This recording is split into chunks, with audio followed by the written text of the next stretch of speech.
이제 한국은 더 이상 필요 없습니다. 마침내 일본은 자체 개발한 비밀 전략을 공개하며 전 세계 앞에 이렇게 선언했습니다. 일본 열도는 환호했고 사람들은 한국을 넘어섰다고 믿었습니다. 그런데 이상한 장면이 하나 있었습니다. 한국은 너무 조용했습니다. 일본의 선언이 나온 지 48시간 만에 아무도 예상하지 못한 일이 벌어집니다. 공장은 멈추기 시작했고 생산 일정은 사라졌으며 거리의 분위기가 달라졌습니다. 처음엔 모두 이렇게 말했습니다. 잠깐의 혼란일 뿐이다. 한국 도움 없이도 충분하다. 하지만 시간이 지날수록 이건 혼란이 아니라 되돌릴 수 없는 선택이라는 걸 누군가는 먼저 깨닫게 됩니다. 그리고 처음에 등을 돌렸던 쪽이 생각지도 못한 결정을 내리게 됩니다. 그런데 여전히 이해되지 않는 게 하나 있습니다. 한국은 왜 흔들리지 않았을까요? 당신이 몰랐던 한 산업의 선택, 그리고 단 48시간 만에 판이 뒤집힌 그 순간의 이야기가 지금부터 시작됩니다. 시작하기 전 구독과 좋아요, 대한민국 파이팅 댓글로 한국을 응원해주세요. 영상 제작에 큰 힘이 됩니다. 안녕하세요. 저는 루카스 데브린입니다. 유럽의 국책에너지연구기관에서 산업 공급망 위기 대응을 맡아 온 분석 책임자이며 여러 나라 정부의 배터리 조달 리스크 보고서를 제출하는 일을 해왔습니다. 내가 이 자리에 나온 이유는 단 하나입니다. 일본이 한국을 필요 없다고 말하던 그 48시간 동안 실제로 어떤 수치가 움직였고 세계가 무엇을 착각했는지 내가 가장 가까운 거리에서 지켜봤기 때문입니다. 일본의 선언이 나오자마자 각국의 시장은 빠르게 반응했습니다. 한국의 기술 의존을 끊는다는 명분이 붙으니 듣기에 그럴듯했고 일본 언론은 자국 산업이 자립의 문을 열었다며 연달아 특집을 쏟아냈습니다. 그때 유럽의 대형 완성차 연합도 같은 결론을 내렸습니다. 한국을 견제하는 쪽이 유리해진다고. 그리고 북미의 정책 실무자들 역시 비슷한 기대를 품었습니다. 이제 한국의 배터리 영향력은 꺾일 수 있다고. 하지만 우리는 한 장의 표를 보고도 쉽게 확신하지 못했습니다. 한국의 대기업들이 공급하던 물량이 일본 쪽 전기차 라인에 얼마나 깊게 연결되어 있는지 이미 수년간 데이터로 확인해왔기 때문입니다. 일본은 의존도를 낮추는 방향이 아니라 단숨에 끊어내는 결정을 선택했고 그 선택은 조달의 언어로 번역하면 준비 없는 단절이었습니다. 겉으로는 선언이었지만 실제로는 생산 계획서에서 조달 항목을 지워버린 것과 같았습니다. 나는 그날 밤 각국 정부의 비상회의에 화상으로 연결돼 있었습니다. 회의 주제는 단순했습니다. 일본이 한국을 끊는다. 그럼 대체 공급은 어디서 나오나? 여기서부터 세계의 오만이 드러났습니다. 사람들은 한국을 작게 보았습니다. 한국은 조그만 나라이고 기술은 결국 따라잡히며 생산은 돈으로 해결된다는 오래된 상식을 붙잡았습니다. 한국이 숨겨둔 카드가 있을 리 없다고 단정했고 한국은 결국 가격을 깎기 위해 흔들릴 거라고 예측했습니다. 그런데 그 순간부터 이상한 정적이 이어졌습니다. 한국 쪽에서는 강한 반박도 협박도 나오지 않았고 뉴스룸이 원하는 자극적인 메시지도 없었습니다. 발표문 한 줄이 떠돌지 않았고 인터뷰를 잡으려던 기자들도 번번이 허탕을 쳤습니다. 이 침묵은 패배의 침묵이 아니었습니다. 나는 이전에 한국의 대기업 공장을 점검할 때 들었던 한 문장을 떠올렸습니다. 공정은 말보다 수치로 답한다. 그 말이 현실이 되는 장면이 곧 시작될 거라는 예감이 들었습니다. 첫 24시간 동안은 모두가 일본 편이었습니다. 그 다음 24시간은 분위기가 달라졌습니다. 일본의 주요 협력사들에서 납기 일정이 지워졌고 배터리 팩 검수 라인이 비정상적으로 길어졌으며 운송 창고의 출고가 느려졌습니다. 이상 징후는 뉴스가 아니라 내부 물류 시스템에서 먼저 나타났습니다. 일본이 한국을 끊어냈다고 믿었던 시장은 사실 한국을 통과하지 않으면 굴러가지 않는 부품 흐름을 과소평가하고 있었습니다. 그때부터 각국의 분석팀이 비슷한 작업을 시작했습니다. 한국의 배터리 생산성 수치를 다시 열어 확인하는 작업이었습니다. 우리는 공개된 정부 보고서와 통계에서 한국 생산 라인의 원가 구조와 결합률을 다시 계산했습니다. 처음 계산된 값이 너무 비현실적이어서 시스템 오류를 의심했습니다. 그래서 원본 자료를 다시 대조했고 다른 해의 표본도 끌어와 재검증했습니다. 그 결과가 더 무서웠습니다. 한국의 차세대 원통형 셀 기준으로 킬로와트 시당 제조 원가가 87,000원 수준까지 내려가 있다는 추정치가 나왔고 동일 조건에서 불량률은 0.002%대로 표시됐습니다. 이 수치는 일반적인 상식에서 벗어나는 값이었고 회의실에서 누군가가 계산기를 두드리며 고개를 저었습니다. 나는 그 반응이 당연하다고 생각했습니다. 한국을 얕보던 세계가 갑자기 한국이라는 이름 앞에서 숫자 때문에 멈칫하는 순간이었으니까요. 아직 여기까지는 시작에 불과했습니다. 이 수치가 어떻게 가능한지와 일본이 왜 48시간 만에 공장부터 흔들렸는지는 지금부터 더 깊게 드러납니다. 한국이 조용했던 이유도 뒤에서 명확해집니다. 그리고 그 다음 단계에서 공개되는 한국의 비장의 생산 기술은 단순한 성능 자랑이 아니라 정부 발표와 공식 자료로 확인된 방식이라서 더 충격적일 겁니다. 나는 그 자료를 처음 봤을 때 한 번 더 오류를 의심했고 2번 더 확인한 뒤에야 인정할 수밖에 없었습니다. 지금 일본은 아직 그 사실의 절반도 모릅니다. 하지만 곧 알게 됩니다. 48시간이 지나기도 전에 내가 가장 먼저 확인한 것은 뉴스가 아니라 조달 현장의 숫자였다. 일본이 한국을 끊겠다고 선언한 직후 각국의 배터리 담당자들은 겉으로는 여유를 유지했지만 뒤에서는 같은 질문을 반복하고 있었다. 한국 물량이 빠진 자리를 누가 어떤 품질로 메울 수 있느냐는 질문이었다. 첫날 저녁 나는 유럽과 중동 그리고 동남아의 정부 실무자들이 모인 비공개 화상회의에 들어갔다. 대부분의 참석자는 한국을 대체할 수 있다고 말하면서도 서로 눈치를 봤고 그러면서도 결국 같은 표를 꺼내 들었다. 전기차 라인에서 요구하는 결함 허용 기준과 납기 준수율이었다. 여기서부터 사람들의 말이 조금씩 달라지기 시작했다. 일본의 선언이 만들어낸 기대감은 단단해 보였지만 실제로는 얇은 유리 같은 확신이었다.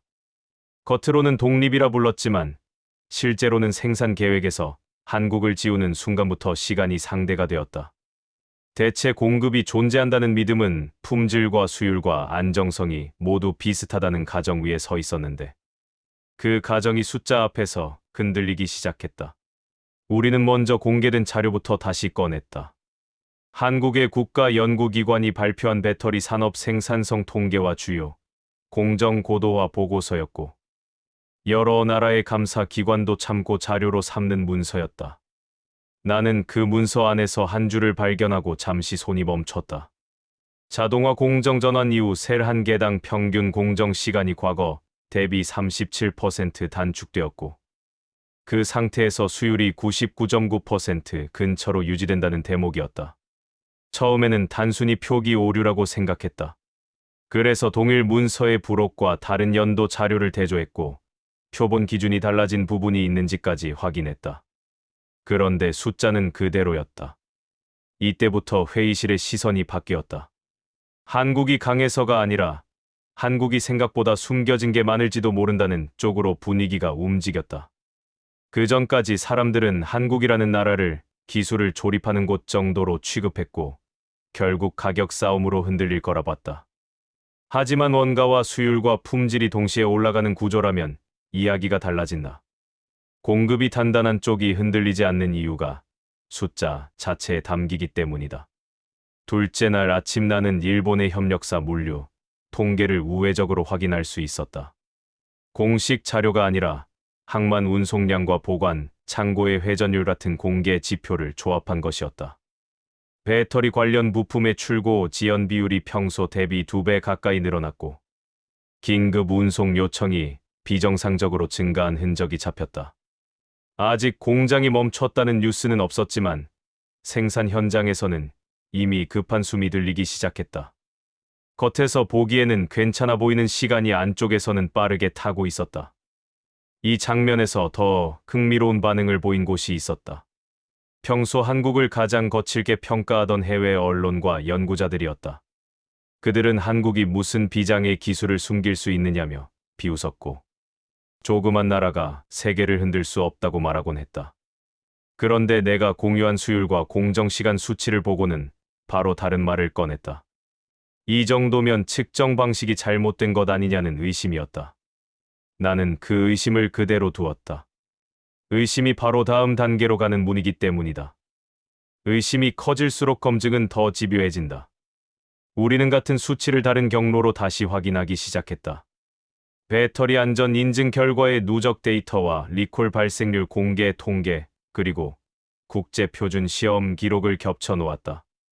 그 과정에서 한 가지 값이 다시 눈에 들어왔다.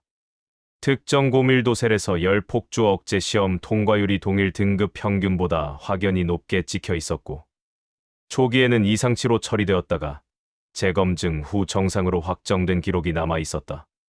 이 기록은 공개된 자료라 누구나 볼 수 있었지만 누구도 한국과 연결해 생각하지 않았다. 한국이 그럴 리 없다는 선입견이 더 강했기 때문이다. 나는 그 순간을 또렷하게 기억한다. 회의 화면에 떠있던 사람들의 표정이 바뀌는 순간이었다. 처음에는 웃음이었고, 다음은 침묵이었고, 그 다음은 조용한 계산이었다. 그리고 마지막에는 한국을 다시 공부해야 한다는 체념에 가까운 인정이 흘렀다. 아직도 핵심은 나오지 않았다. 지금까지는 겉으로 드러난 수치의 바깥층에 불과하다. 진짜로 판을 뒤집는 비장의 생산 기술은 이 수치들이 왜 동시에 성립하는지 설명하는 열쇠인데, 이 열쇠는 정부가 공식적으로 공개한 방식 안에 숨어 있다. 다음 단계에서 그 실체가 드러나면 한국을 얕보던 시선이 왜 갑자기 공포로 바뀌었는지, 그리고 일본의 선언이 왜 스스로를 옥죄는 족쇄가 되었는지가 한 번에 연결될 것이다. 둘째 날이 지나자 회의의 성격이 달라졌다. 처음에는 전망을 공유하던 자리였지만 이제는 검증 회의로 바뀌었다. 사람들은 더 이상 한국이 흔들릴지를 묻지 않았고, 대신 한국이 왜 흔들리지 않는지를 파고들기 시작했다. 이 변화는 아주 조용히 일어났지만 방향은 분명했다. 나는 각국의 기술 분석팀의 요청에 동일한 조건으로 배터리 생산 데이터를 다시 비교하게 했다. 한국을 제외한 여러 지역의 대기업 생산 라인과 동일한 장비 구성과 인력 투입을 가정하고 계산한 가상 수치였다. 결과는 예상보다 차이가 컸다. 대부분의 라인에서 원가를 낮추면 수율이 떨어졌고, 수율을 높이면 생산 속도가 느려졌다. 상식적인 곡선이었다. 그런데 한국의 데이터만은 이 곡선을 벗어나 있었다. 원가는 낮아지고 수율은 유지되며 생산 속도까지 함께 올라가 있었다. 처음에는 계산식이 잘못된 줄 알았다. 그래서 이번에는 생산 현장과 무관한 외부 지표를 사용했다. 전력 사용량 대비 생산량, 폐기물 발생 비율, 공정 간 대기 시간.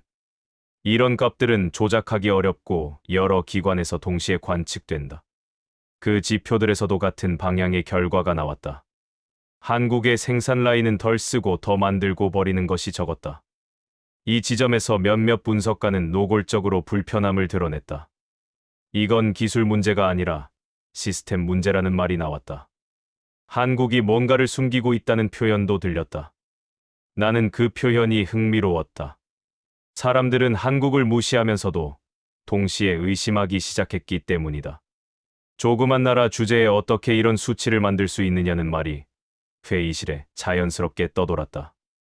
같은 시각 일본의 내부 분위기도 변하고 있었다. 겉으로는 차분했지만 조달 일정표에서 공백이 늘어났고 생산 라인 간 전환이 잦아졌다. 이런 변화는 외부에 잘 드러나지 않지만 수치로는 남는다. 특정 부품의 주문 단위가 잘게 쪼개지고 긴급 항목이 늘어나는 순간은 보통 문제가 시작될 때 나타난다. 그 흐름이 정확히 그 방향으로 움직이고 있었다. 이때 해외 언론의 태도도 바뀌었다. 처음에는 한국을 자극적인 표현으로 깎아내리던 기사들이 점점 숫자를 인용하기 시작했다. 아직 결론을 내리지는 않았지만 말투가 달라졌다. 의문형이 늘어났고 단정적인 표현이 사라졌다. 한국이 생각보다 다른 구조를 갖고 있을 가능성이라는 문장이 등장했다. 나는 그 문장을 읽고 잠시 멈췄다. 이건 전조였다. 세계는 보통 수치를 이해하기 전까지는 상대를 인정하지 않는다. 그리고 수치가 이해되지 않을 때 가장 먼저 드는 감정은 오류 의심이다. 지금 모두가 그 단계에 있었다. 그래서 우리는 마지막으로 가장 보수적인 기준을 적용했다. 한국의 데이터를 전부 최악의 조건으로 환산해 다시 계산했다. 가장 불리한 환율, 가장 높은 원자재 가격, 가장 낮은 가동률. 이 조건을 모두 적용해도 결과는 크게 달라지지 않았다. 여전히 한국의 생산 효율은 설명되지 않는 영역에 머물렀다. 그 순간 회의실에 있던 한 사람이 이렇게 말했다. 이건 기술 하나의 문제가 아니라 설계 방식 전체가 다르다는 뜻이다. 그 말은 모두가 알고 있으면서도 입 밖에 내지 않던 결론이었다. 그리고 바로 그 지점에서 나는 확신했다. 아직 아무도 본질을 보지 못했다는 것을. 지금까지 드러난 것은 결과일 뿐이었다. 왜 이런 결과가 나오는지는 여전히 가려져 있었다. 그리고 그 이유가 바로 한국이 끝까지 말하지 않던 부분이었다. 사람들이 비웃고 의심하던 바로 그 지점에 한국의 비장이 숨어 있었다. 다음 단계에서 그 구조가 공식 문서와 정부 발표 속에서 하나씩 연결되기 시작한다. 그때가 되면 일본이 왜 48시간 만에 멈췄는지, 그리고 세계가 왜 동시에 침묵했는지, 그 이유를 숫자가 아니라 구조로 이해하게 될 것이다. 셋째 날 아침이 되자 상황은 명확해졌다. 이제 더 이상 한국이 강한지 약한지를 두고 말하는 사람은 없었다. 모두가 같은 질문을 던지고 있었다. 왜 한국의 수치는 기존 산업, 공식으로 설명되지 않는가? 나는 그 답이 기술 하나에 있지 않다는 걸 알고 있었다. 그래서 이번에는 배터리 성능표나 생산 지표가 아니라 구조 문서를 꺼냈다. 각국 정부가 이미 공개해놓고도 깊게 읽지 않았던 자료였다. 한국 정부가 몇 해 전부터 단계적으로 발표해 온 산업 전환 로드맵과 제조 혁신 정책 문서였다. 이 문서들은 언론의 주목을 거의 받지 못했다. 이유는 단순했다. 너무 건조했고 자극적이지 않았으며 즉각적인 성과를 자랑하지 않았기 때문이다. 하지만 그 안에는 배터리 생산 방식 전체를 바꾸는 방향이 분명하게 적혀 있었다. 개별 기업의 경쟁력이 아니라 국가 단위의 생산 체계를 다시 설계한다는 선언이었다. 사람들은 그동안 한국의 대기업이 기술을 독점한다고만 생각했다. 그래서 한국의 배터리 경쟁력도 몇몇 기업의 성과로 축소해서 바라봤다. 하지만 문서를 따라가다 보니 전혀 다른 그림이 보이기 시작했다. 연구소 표준, 소재 공급, 공정 자동화, 품질 검증. 이 모든 단계가 따로 움직이지 않고 하나의 흐름으로 묶여 있었다. 특히 눈에 띄는 대목은 공정 표준화와 데이터 통합에 관한 부분이었다. 한국은 배터리 셀 하나가 생산되는 모든 과정에서 발생하는 데이터를 단절 없이 연결하도록 설계해 두었다. 원재료 배합부터 코팅 두께, 건조 시간, 충전 테스트 결과까지. 이 정보들이 공장 안에서만 머무는 게 아니라 산업 전체 차원에서 축적되고 재사용되는 구조였다. 처음 이 내용을 접한 해외 분석가들은 대수롭지 않게 넘겼다. 그런 방식은 이미 다른 나라들도 시도하고 있다는 반응이었다. 하지만 나는 그 다음 문장을 가리켰다. 실시간 공정 데이터 기반 자동 보정 시스템. 이 표현은 단순한 자동화가 아니었다. 사람의 판단보다 빠르게 수율을 조정하는 구조라는 뜻이었다. 그제야 회의실의 공기가 달라졌다. 이 시스템이 작동하면 생산 단가를 낮추면서도 불량률이 튀지 않는다. 오차가 쌓이기 전에 공정 자체가 스스로 수정되기 때문이다. 우리가 앞에서 봤던 이해되지 않던 수치들이 이 문장 하나로 연결되기 시작했다. 여기서도 사람들은 바로 믿지 않았다. 이론은 좋지만 실제로 그렇게 굴러가느냐는 의심이 나왔다. 그래서 나는 다시 공식 자료를 꺼냈다. 국가 인증 시험 결과, 공정 개선 전후 비교 데이터, 그리고 정부가 직접 공개한 시범 생산 라인의 성과 보고서였다. 그 자료에는 생산 라인 전환 이후 불량 원인 분석 시간이 기존 대비 절반 이하로 줄어들었다는 수치가 적혀 있었다. 동시에 셀 생산량은 증가했고 품질 편차는 오히려 더 좁아졌다. 이건 기업 하나의 실험 결과가 아니었다. 국가 차원에서 여러 생산 거점에서 동시에 확인된 결과였다. 그제서야 사람들의 반응이 바뀌었다. 이건 숨긴 기술이 아니라 숨겨졌다고 생각했던 구조라는 말이 나왔다. 한국은 비밀 병기를 감춰둔 게 아니었다. 이미 공개된 방식으로 판 자체를 바꿔놓고 있었는데 아무도 그걸 제대로 연결해 보지 않았을 뿐이었다. 일본이 한국을 끊겠다고 선언했을 때 한국이 조용했던 이유가 여기서 드러났다. 이 구조는 하루 이틀 흔들린다고 무너질 수 있는 게 아니었다. 개별 계약이 끊겨도 생산 시스템 전체가 버티는 방향으로 짜여 있었다. 그래서 한국은 반응하지 않았고 설명하지도 않았다. 설명할 필요가 없었기 때문이다. 하지만 아직 핵심은 전부 나오지 않았다. 이 구조를 가능하게 만든 마지막 요소.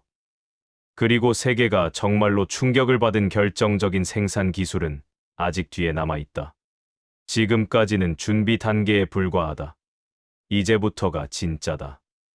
넷째 날이 시작되자 분위기는 완전히 달라졌다. 이제 세계는 더 이상 일본의 선언을 중심에 두지 않았다. 시선은 하나의 질문으로 수렴되고 있었다. 한국은 왜 이렇게까지 흔들리지 않는가? 가장 먼저 태도가 바뀐 곳은 한국을 가장 얕보던 쪽이었다. 그동안 한국을 값싼 생산기지 정도로 취급하던 해외 정책 자문 그룹과 일부 싱크탱크들이었다. 그들은 초기 보고서에서 한국을 대체 가능 국가로 분류했고, 일본의 선택이 장기적으로는 긍정적일 수 있다는 평가까지 내놨다.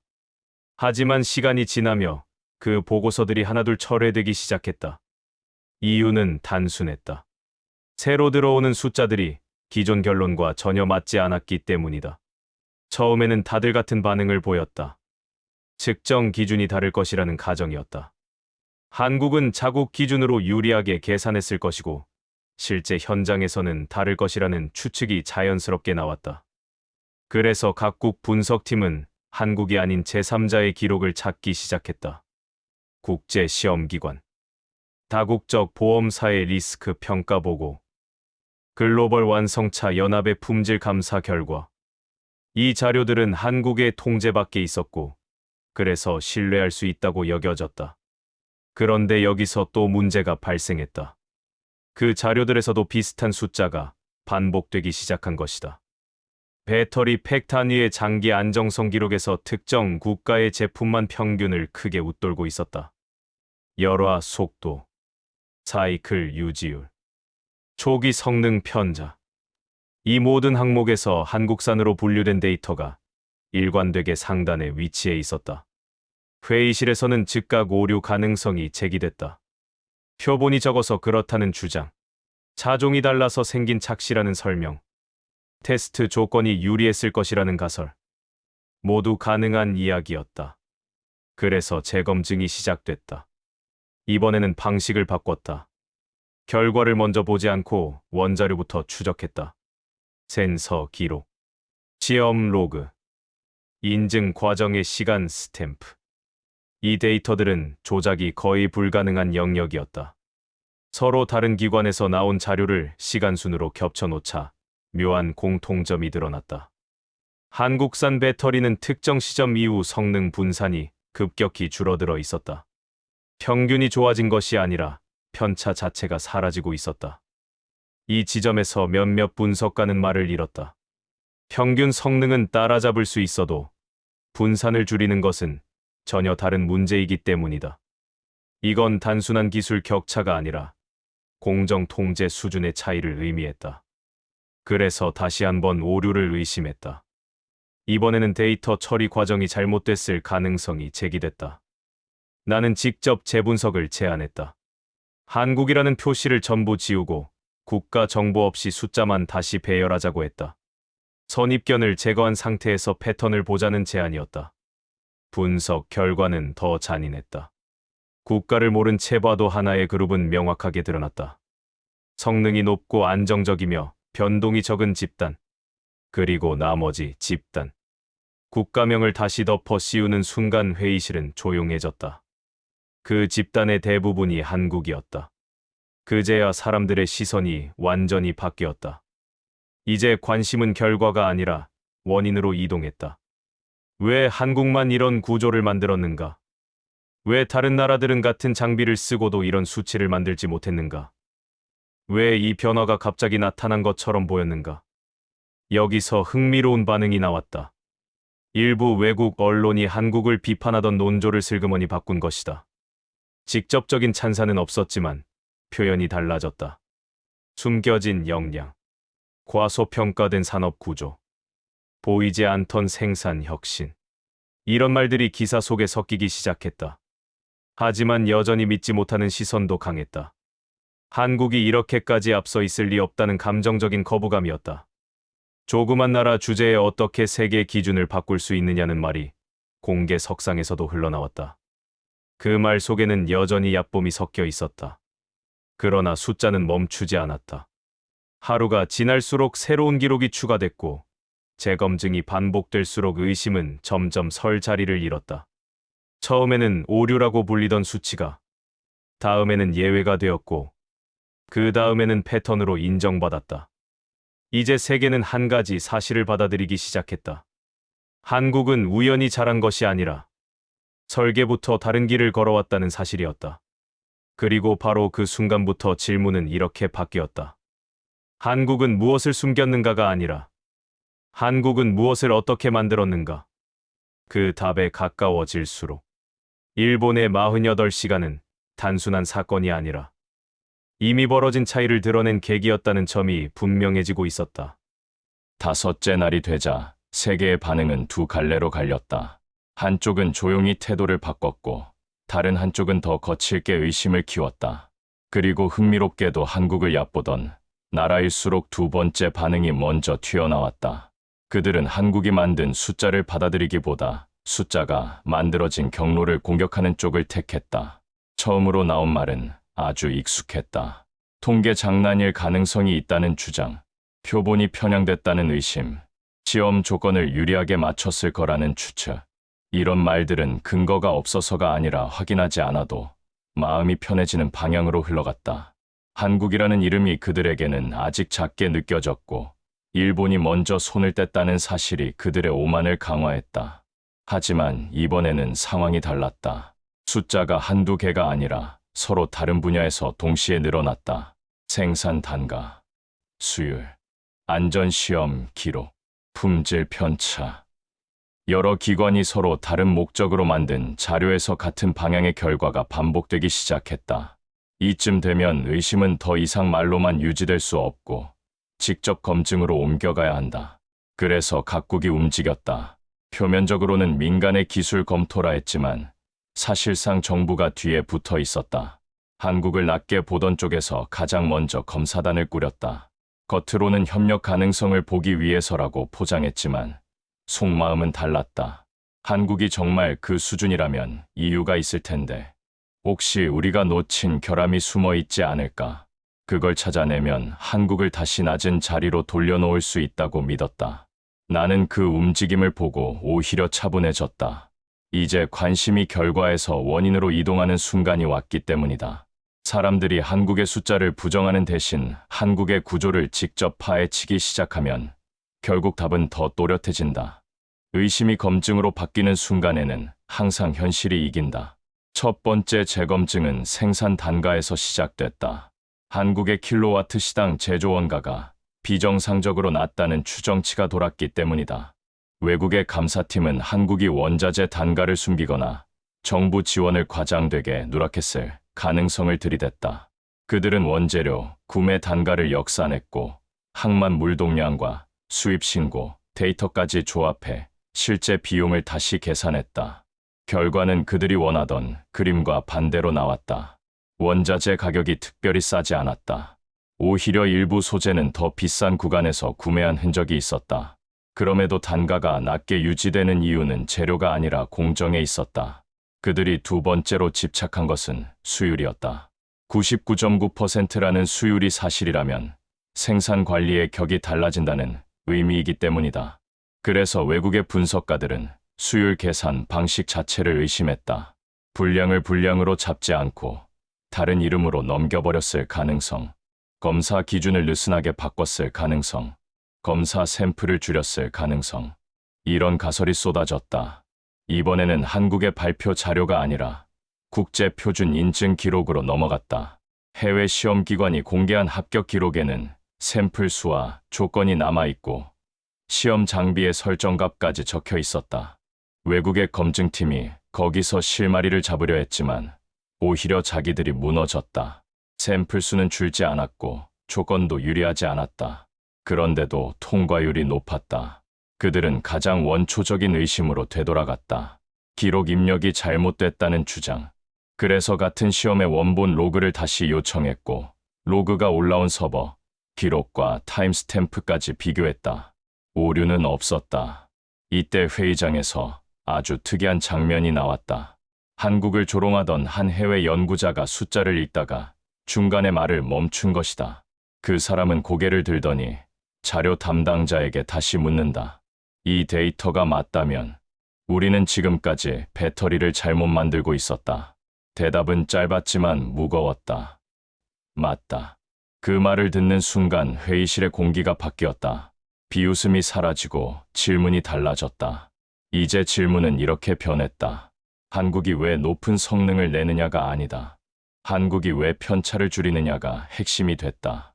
성능은 연구로 밀어붙이면 언젠가 따라갈 수 있지만 편차는 시스템이 없으면 잡히지 않는다. 그래서 관심은 배터리의 결과값에서 생산 방식의 뼈대 쪽으로 이동했다. 이 과정에서 또 다른 사건이 터졌다. 한국을 얕보던 해외 언론이 이전 기사들을 조용히 수정하기 시작했다. 한국을 깎아내리던 문장을 지우고 검증이 필요하다는 식으로 톤을 바꿨다. 정정 공지는 없었고 대부분 독자는 눈치채지 못했다. 하지만 내부에서는 큰 의미가 있었다. 그들이 처음으로 한국을 가볍게 다루지 못하는 단계에 들어갔다는 신호였기 때문이다. 그러나 여전히 반발은 남아 있었다. 특히 일본의 분위기는 복잡했다. 일본은 자립을 외쳤지만 현장에서는 물량과 품질의 현실을 마주하고 있었다. 외부에서는 일본이 한국을 끊어냈다고 떠들었지만 내부에서는 끊긴 게 아니라 스스로 묶였다는 표현이 더 정확했다. 대체 조달이 즉시 가능한 품목은 있었지만 대체 생산이 즉시 가능한 신뢰는 없었다. 그리고 신뢰가 없는 부품은 조립 라인 전체를 멈추게 만든다. 이 단순한 원리가 일본의 생산 일정표를 지워버리고 있었다. 그 무렵 나는 한 장의 표를 추가로 받았다. 공개된 정부 문서에 붙어있는 부록 자료였고 배터리 생산 공정의 지능형 제어 도입 성과가 요약돼 있었다. 이 자료는 그동안 여러 나라가 대충 읽고 넘겼던 형태였지만 이번에는 달랐다. 외국의 분석가들이 이 표를 보고 처음으로 같은 행동을 했다. 서로 다른 사람이 동시에 계산기를 꺼냈다. 숫자가 믿기지 않으면 사람은 본능적으로 다시 계산한다. 그들이 반복해서 두드린 항목은 두 개였다. 공정 시간 단축 폭, 불량 원인 탐지 시간 감소 폭. 두 값이 동시에 줄어들면 보통 품질이 흔들리는데 한국은 품질 편차까지 줄어들어 있었다. 여기서 마지막 의심이 터졌다. 공정 자동 보정이라는 표현이 너무 넓다는 지적. 실제로는 일부 라인에서만 가능한 실험 아니냐는 반박. 그래서 검증팀은 자료를 한 줄 더 파고들었다. 어느 라인에서, 어느 공정에서, 어떤 방식으로, 어떤 품질 지표를 실시간으로 보정했는지 원인을 한 단계 더 좁혀 들어간 것이다. 그리고 그 순간부터 한국에 숨겨진 카드가 모습을 드러내기 시작했다. 다만 아직 이름을 말할 수는 없다. 앞에서 다 꺼내면 시선이 흩어진다. 하지만 힌트는 충분하다. 한국이 공개한 문서들 속에 이미 적혀 있었고 그 문서가 단순한 정책이 아니라 생산 현장에 실제로 내려가 작동하고 있다는 사실이 검증으로 확인되고 있다. 이 단계에서 세계의 태도는 눈에 띄게 바뀐다.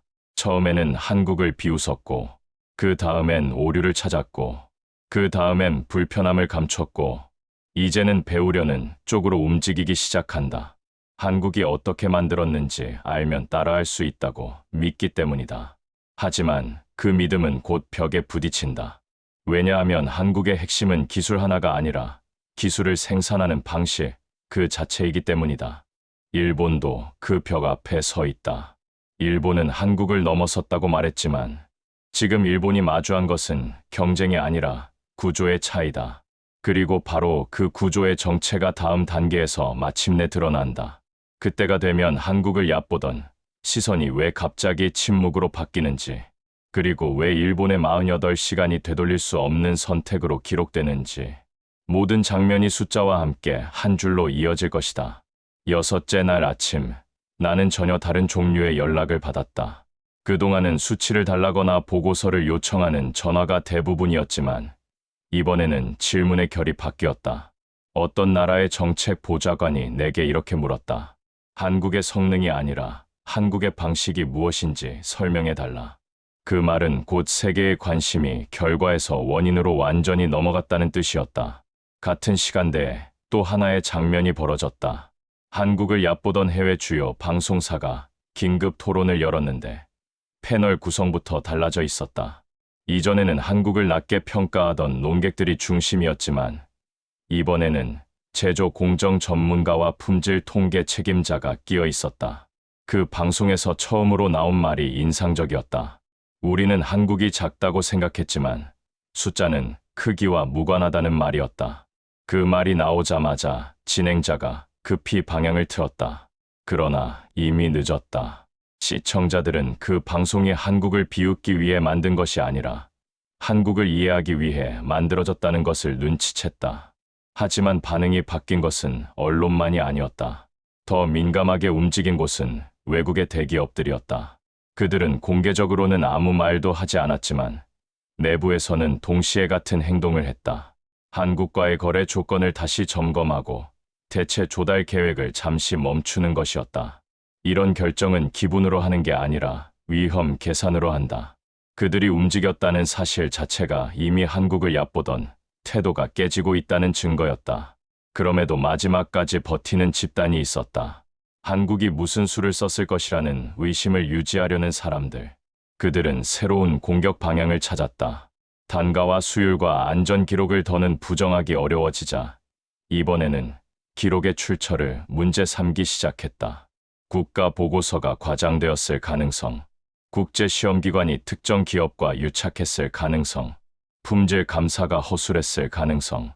사람들은 진실이 불편할수록 의심의 대상을 바꾼다.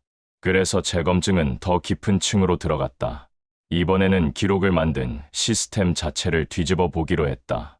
시험 성적표가 아니라 시험이 이뤄지는 절차, 샘플이 이동한 경로, 장비가 보정된 날짜, 검사자가 서명한 시간, 이 모든 흔적을 추적하는 방식이었다. 자료를 요청한 쪽은 놀랍게도 한국의 비판적이었던 국가들의 검증팀이었다.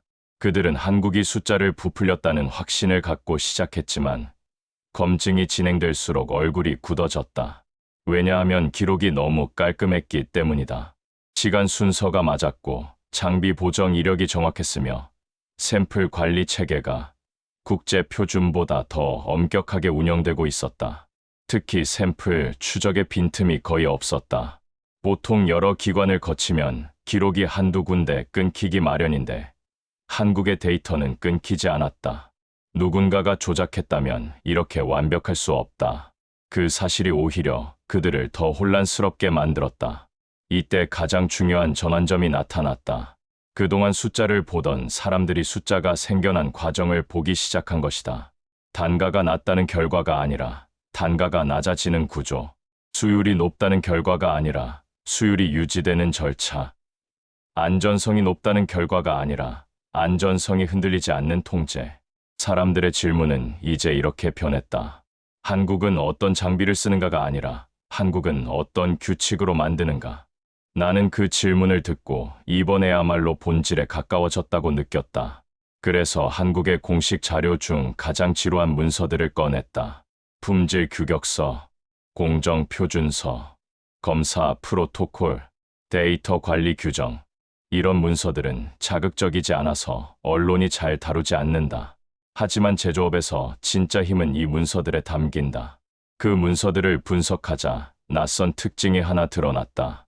한국은 단순히 최종 검사에서 불량을 골라내는 방식이 아니었다. 불량이 발생하기 전에 공정이 그 원인을 먼저 잡는 구조였다.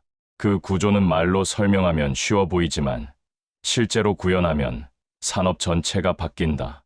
원료가 조금만 달라져도, 습도가 조금만 흔들려도, 코팅 두께가 미세하게 변해도 바로 다음 공정에서 그 변화가 흡수되도록 설계돼 있었다. 여기서 외국 검증팀은 다시 한번 오류를 의심했다. 이런 구조는 이론적으로 가능하지만 대규모 양산에서 유지되기 어렵다고. 그래서 그들은 마지막 테스트를 했다. 같은 제품이 아니라 같은 라인에서 생산된 제품의 시간대별 편차를 확인하는 테스트였다. 보통 라인이 오래 돌면 미세한 흔들림이 쌓이는데 한국의 라인은 특정 구간에서 흔들림이 스스로 줄어드는 형태를 보였다. 우리는 그 곡선을 보고 동시에 같은 결론을 내렸다. 이건 사람이 잡는 게 아니다. 시스템이 잡는다. 그 순간부터 한국을 얕보던 시선은 더 이상 유지되지 않았다. 이제는 한국이 숨겨둔 비장의 기술이 무엇인지가 아니라 한국이 어떻게 이런 시스템을 현실로 만들었는지가 핵심이 되었다. 그리고 그 원인을 따라가다 보면 결국 하나의 지점으로 수렴한다. 이 모든 것을 가능하게 만든 핵심 공정 기술. 지금까지는 문서 속 표현으로만 존재하던 그 기술이 실제 양산 현장에서 어떤 형태로 구현되었는지, 그 실체가 이제 막 모습을 드러내기 시작했다. 일본의 반응도 이때부터 달라졌다. 그들은 더 이상 큰 소리를 내지 못했고 대신 조용히 시간을 계산하기 시작했다. 얼마나 버틸 수 있는지, 어디부터 멈추는지, 그리고 무엇을 해야 다시 움직일 수 있는지. 일본이 처음 선택을 바꿀 수 없는 이유도 여기서 드러난다. 한국은 설득으로 움직이는 구조가 아니었다. 수치와 절차로 움직이는 구조였다. 이제 남은 건 마지막 확인이다. 한국이 왜 조용했는지, 그리고 왜 전 세계가 동시에 표정을 바꾸게 되었는지. 그 답은 이제 거의 끝에 와 있다. 다음 단계에서 한국이 공개된 자료 속에 숨겨둔 핵심 기술의 정체가 드러나면 지금까지 쌓인 숫자들이 단순한 결과가 아니라 하나의 설계로 이어졌다는 사실이 완전히 완성될 것이다. 7째 날, 세계는 마침내 같은 지점에 도착했다. 누구도 한국을 두고 감정적으로 평가하지 않았다. 대신 각국의 회의실에서 같은 질문이 반복됐다. 한국이 만든 결과가 아니라 한국이 만든 원인을 확인해야 한다. 이때부터는 여론전이 아니라 문서전이었고 말싸움이 아니라 기록 싸움이었다. 가장 먼저 움직인 쪽은 한국을 얕보던 국가들의 조달 책임자들이었다. 그들은 공개적으로는 여전히 냉담한 표정을 유지했지만 내부에서는 완전히 다른 행동을 했다. 배터리 관련 예산을 늘리는 대신 검증 예산을 늘렸고 협상팀이 아니라 감사팀을 전면에 세웠다. 그 이유는 단순했다. 한국이 정말로 판을 바꿔놨다면 그 근거가 어딘가에 남아 있어야 한다. 그리고 그 근거가 공개된 자료라면 더 치명적이다. 우리가 무시했던 것이 문서 안에 있었다는 뜻이 되기 때문이다. 그날 오후 나는 외국의 대기업 연합이 주최한 비공개 브리핑에 초대됐다. 그 자리에는 각국의 산업부 출신 인사들과 언론 관계자도 일부 섞여 있었다. 처음 분위기는 날카로웠다. 한국의 수치를 믿을 수 없다. 어딘가 조작이 있을 것이라는 의심이 깔려 있었다. 그래서 우리는 검증의 마지막 단계를 진행했다. 데이터가 아니라 현상 자체를 비교하는 방식이었다. 우리는 배터리 생산을 2개의 숫자로 압축했다.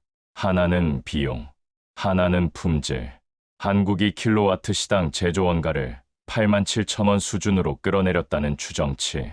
그리고 불량률을 0.002%대에서 유지한다는 기록.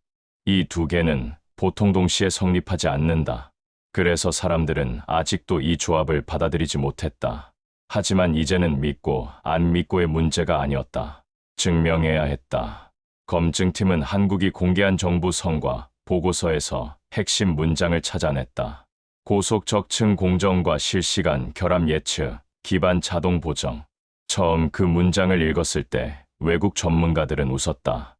홍보 문구처럼 들렸기 때문이다. 그래서 그들은 즉시 질문을 바꿨다. 예측이 가능하다면 예측 모델의 성능이 어느 수준이냐? 자동 보정이 가능하다면 어떤 변수까지 제어하느냐? 그리고 여기서 한국이 숨기지 않고 공개해 둔 수치가 등장했다.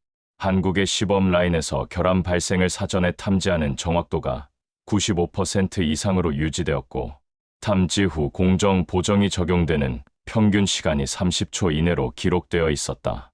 이 수치는 다른 나라들에겐 충격이었다.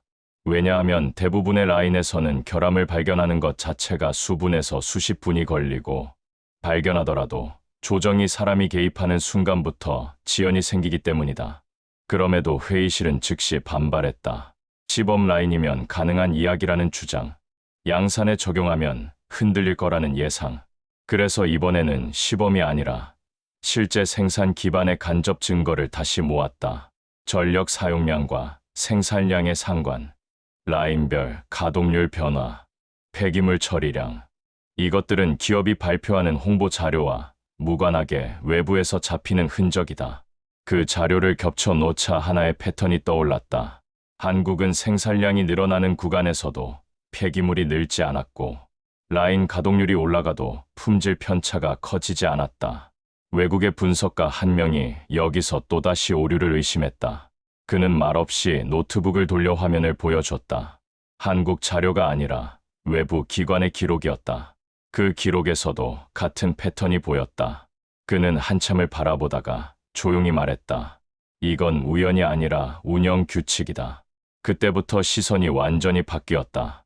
이제 사람들은 한국이 비장의 무기를 숨겼다는 식의 자극적인 표현을 쓰지 않았다. 대신 한국이 제조업의 룰을 새로 썼다는 말이 나왔다. 그리고 그 룰의 핵심이 무엇인지 모두가 같은 방향으로 질문을 던졌다. 어떻게 결함을 30초 안에 잡고, 어떻게 보정을 즉시 반영하며, 어떻게 비용과 품질을 동시에 유지하느냐? 답은 점점 하나로 좁혀졌다. 공정의 마지막에서 잡는 것이 아니라 공정 한가운데에서 미세하게 방향을 바꾸는 기술. 한 번에 크게 수정하는 것이 아니라 매 순간 조금씩 조정의 흔들림을 쌓이지 않게 만드는 기술. 한국은 이 기술을 장비로만 만든 것이 아니었다. 국가 표준과 품질 규격과 검사 체계를 한 덩어리로 묶어 어떤 공장에서 돌려도 같은 방식으로 작동하게 만들었다. 이 대목에서 한국을 얕보던 일부 해외 언론이 새로운 태도를 보였다. 그들은 이제 공개적으로 공격할 수 없었다. 그래서 공격 대신 침묵을 택하거나 혹은 논점을 바꾸어 한국이 너무 강하면 위험하다는 식의 프레임을 들고 나왔다. 그러나 그 프레임은 오래 가지 못했다. 왜냐하면 사람들은 이미 알고 있었기 때문이다. 한국이 힘을 과시해서 흔든 것이 아니라 그저 멈추지 않았을 뿐이라는 것을, 그 사실이 더 무서운 것이다. 일본의 내부에서도 결정적인 변화가 일어났다. 그동안은 버티면 된다는 말이 있었지만 이제는 계산이 끝났다.